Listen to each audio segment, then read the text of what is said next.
이경 전 부대변인인데요. 4년 전에 보복 운전 혐의로 기소가 됐던 이경 전 민주당 상근 부대변인에게 결국 벌금형이 확정됐습니다. 2021년 11월 12일 보복 운전 혐의 그리고 16일 경찰 조사 받고 나는 아니다라고 주장했었는데 결국에는 대법원에서 확정 판결 받았습니다. 벌금 500만 원 확정 판결 받았습니다. 처음에는 혼자 운행하는 차량이다. 아마 내가 운전했을 것이다 했다가 경찰 조사받고 출석하는 과정에서 대리기사가 운전했다라고 또 진술을 번복하는 이런 과정들도 있었는데 결국에는 확정 판결을 받았습니다. 자, 양재민 변호사님, 이 사건 어떻게 좀 봐야 되겠습니까? 이 사건의 경우에는 1심부터 지속적으로 벌금형이 선고가 됐던, 그러니까 법원에서 보기에는 유죄 판단이 내려졌던 그런 사안입니다. 네. 그런데 대법원까지 갔지만 대법원에서 판단하기를 원심 판단에 잘못이 없다라면서 상고 기각을 했고요. 네. 이렇게 판단된 주요 원인으로는 일단은 자료 제출, 그러니까 증거의 제출이 좀 부실했던 것으로 보입니다. 그러니까 당시에 본인이 운전한 것이 아니라 대리기사가 운전했다라고 주장을 하려면 그에 네. 맞는 블랙박스 영상이라든지 어떤 연락처라든지 녹취라든지 이런 것들이 필요한데 그런 자료 제출이 이루어지지 않다 보니까 결국에는 상고 기각된 것으로 보입니다. 자료 제출을 못했다고 봐야 되는 거겠죠? 그러면? 그렇죠. 그러니까 이제 자료가 없어서 제출을 못했든 아니면 본인은 이 부분에 대해서 이제 억울하다. 당시에 뭐 자료가 다 삭제가 돼서 제출 못한 것이다라고 이야기를 하는 취지인 것으로 보이기는 하는데요. 네. 법원은 철저하게 당사자가 제출한 증거만으로 판단을 하게 됩니다. 그렇기 때문에 본인이 지속적으로 1심부터 유죄 판단을 받았다라고 한다면 그에 맞는 좀 준비가 필요했는데 그러한 증거들, 핵심 증거들은 결국 제출을 하지 못한 것으로 보입니다. 알겠습니다.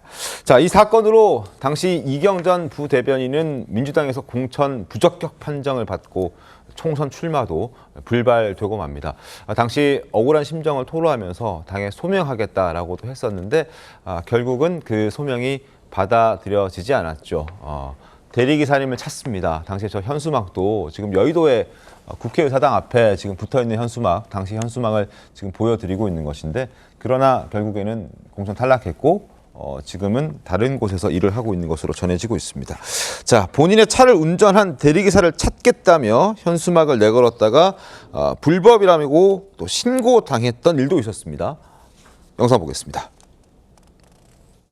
본인이 대리운전을 본인이 했다라는 분이 나왔어요? 나오셨습니다. 야. 언론에서 제가 두들겨 맞을 때 그것을 보고 제가 또 현수막을 걸지 않았습니까? 이제 변호사가 질문하고 사실 확인서까지 다 작성을 했고요. 마찰은 있었지만 보복운전 아니야. 그리고 그 내가 가는 차선에 차선을 바꿀 수밖에 없었고 마찰은 좀 있었다. 대리기사님 감사합니다. 그리고 계속 지켜봐 주시고 기다려 주신 대전 유성을 지역 주민분들 정말 진심으로 감사합니다.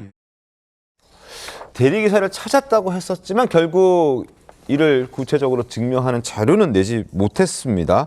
그래서 이제 법원에서도 당에서도 받아들여주지 않은 거잖아요. 그죠? 그렇습니다. 왜냐하면 지금 이경 부대변인이 그때 당시에 이제 법원이 1심 선고로 이제 벌금형을 선고를 하다 보니까 항소를 했었고 그때에도 마찬가지 취지 주장을 했었고 이 당 차원의 부적격 판단이 나왔을 때에도 이 부분에 대해 이의 신청을 했습니다. 즉 어떠한 법원이라든지 당 차원의 판단에 대해서 다 문제 제기를 했던 그런 상황인데 네. 그 상황이라고 한다면 본인이 이제 페이스북에 굉장히 장문의 글을 올리면서 억울하다라면서 조목조목 반박을 했거든요. 그렇다면 그러한 자료 제출이 반드시 필수적이었다라고 보는데 네. 당 차원에서도 이의 신청에 대해서 어떠한 자료 제출은 하지 못했던 것으로 보이고요. 네. 그렇기 때문에 결국 그 이의 신청도 기각이 됐습니다. 자, 그런데 자료를 제출하지 못했던 그 이유에 대해서 또 대리기사가 누구인지 적극적으로 파악하지 못했던 그 배경에 대해서 이경 전 부대변인은 이렇게 설명했습니다. 들어보시죠. 저는 이재명 대표에 대해서 대변인이었습니다. 근데 저의 개인적인 일이 너무 퍼지면은 악영향을 미칠까 해서 제가 막 적극적으로 하지 못했던 것도 있습니다. 20년 동안 그런 운전을 한 번도 하지 않았던 사람이 조심스러워하는 선대위 대변인일 때 굳이 그런 운전은 더욱더 할 필요가 없다라는 말씀도 드릴 수가 있습니다.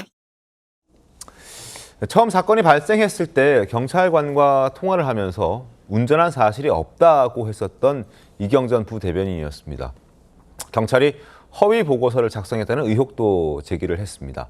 허위 사실로 기소 의견을 냈다면서 또 경찰관 2명을 고소하는 일도 당시에 있었습니다. 그렇습니다. 당시에 경찰관 2명이 어쨌든 뭐 기소 의견을 냈습니다. 네. 그러다 보니까 적절하게 수사를 하지도 않아 놓고 부당하게 기소 의견을 냈다라고 하면서 경찰관 2명에 대해서 고소를 하는 일도 발생을 했고요. 네. 그때 당시에 이제 고소의 이유는 본인은 경찰관과 사건이 발생한 이후에 처음으로 이제 통화를 했을 때 내가 운전한 기억이 없다라고 이야기를 했는데 이것이 와전돼서 경찰이 작성한 보고서에는 제가 운전을 했을 거예요라고 다르게 적혀 있었다라는 이유를 들었고요. 더불어서 CCTV도 돌려보고 조사가 잘 이루어져야 되는데 CCTV에 대한 수사가 전혀 진행되지 않았다라면서 이의 제기를 강하게 한 바 있습니다. 네.